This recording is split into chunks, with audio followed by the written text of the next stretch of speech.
आज हम vascular tissue system के बारे में समझेंगे।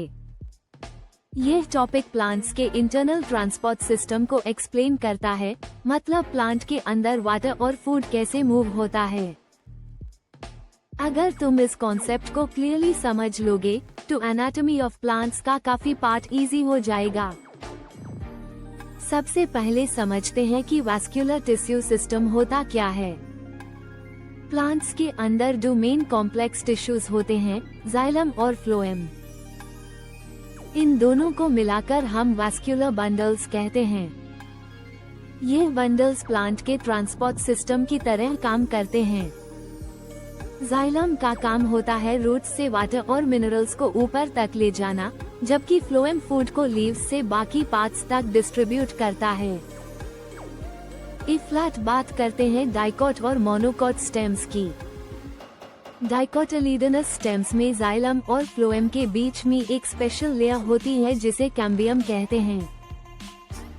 कैम्बियम की वजह से प्लांट में सेकेंडरी ग्रोथ होती है, यानी नए जाइलम और फ्लोएम टिश्यूज बनते रहते हैं। इसी वजह से इन वास्कुलर बंडल्स को ओपन वास्कुलर बंडल्स कहा जाता है। दूसरी तरफ मोनोकोटिलीडनस प्लांट्स में कैम्बियम प्रेजेंट नहीं होता, इसलिए वहां सेकेंडरी ग्रोथ नहीं होती और नए टिश्यूज फॉर्म नहीं होते। इसी वजह से उनके वास्कुलर बंडल्स को क्लोज्ड वास्कुलर बंडल कहा जाता है।